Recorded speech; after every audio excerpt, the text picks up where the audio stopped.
గర్వం ఒక్కటే చాలు జీవితంలో సర్వం కోల్పోవడానికి. ధైర్యం ఒక్కటే చాలు జీవితంలో దేనినైనా గెలిచి చూపించటానికి.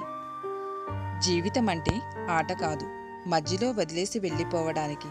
జీవితం అంటే యుద్ధం, గెలిచే వరకు పోరాడాల్సిందే.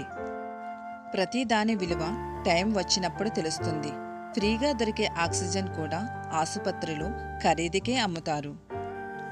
నువ్వు ఎంత మంచితనంతో బతుకుతున్నా కూడా నువ్వు చేసే ఒక చిన్న పొరపాటు కోసం ఈ లోకం ఎదురు చూస్తూనే ఉంటుంది.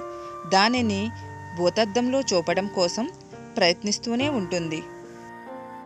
మనిషి మంచివాడు కావాలంటే మంచి పనులు చెయ్యక్కర్లేదు. ఎదుటివారి గురించి చెడుగా మాట్లాడకుండా ఉంటే చాలు. జీవితం చాలా చిన్నది, అందులో ప్రేమాభిమానాలనేవి ఎంతో గొప్ప విలువైన సంపద.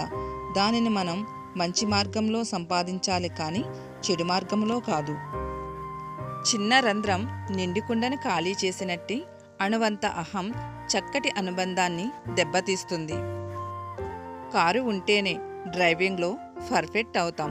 కష్టాలు ఉంటేనే జీవితంలో పర్ఫెక్ట్ అవుతాం. మంచివారి దగ్గర రాముడులానే ఉండాలి, చెడ్డవారి దగ్గర రావణాసుడులాగానే ఉండాలి. అప్పుడే బ్రతకడం సాధ్యమవుతుంది. నాకు సాధ్యం కాదు అనే భావనను మనసులోంచి తొలగించుకోవడమే నువ్వు విజయం వైపు వేసే తొలి అడుగు. కింద పడడం ఒక విధంగా మంచిదే. మన స్థాయి ఏమిటో తెలుస్తుంది. ఇంకా పైకి లేపడానికి ముందుకు వచ్చే చేతులను బట్టి సొంత వారెవరో పరాయి వారెవరో కూడా తెలుస్తుంది. కాలం దేనిని సరిచేయదు, మనమే కాలంతో పాటు అన్నీ సరిచేసుకుంటూ ముందుకు వెళ్ళాలి. ఈ ప్రపంచంలో ఏ మనిషి ఇంకొక మనిషిని పూర్తిగా అర్థం చేసుకోలేడు. ఎందుకంటే పుస్తకంలో ఉండే పదాలకి 100 అర్థాలు ఉన్నప్పుడు వాటిని రాసిన మనిషికి ఎన్ని అర్థాలు ఉంటాయి, భావాలు ఉంటాయి. సూర్యుడు బగబగా మండుతున్నాడు కాబట్టి ప్రపంచానికి వెలుగును అందించగలుగుతున్నాడు. నీవు కూడా ఎంతో కొంత కష్టపడితేనే నీ మీద ఆధారపడి ఉన్న వాళ్ళ కంటిలో నీవు వెలుగు నింపుతావు.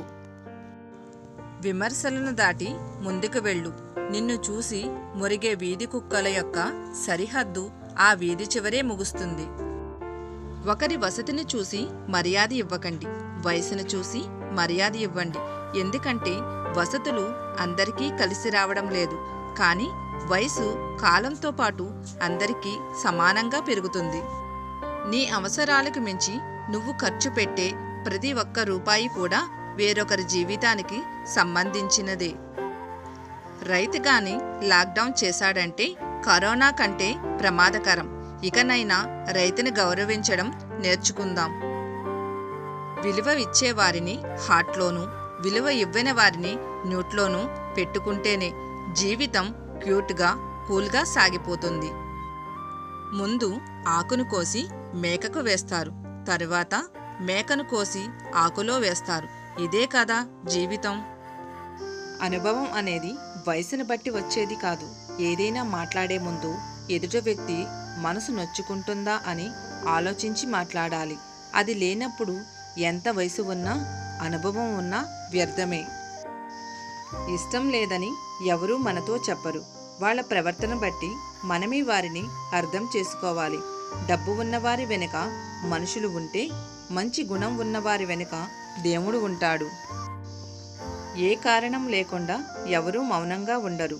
కానీ ఒకవేళ అలా ఉన్నారు అంటే మనసులో చెప్పుకోలేనంత బాధ మాట్లాడే వాళ్ళెవరూ లేనప్పుడు మౌనంగానే ఉంటారు.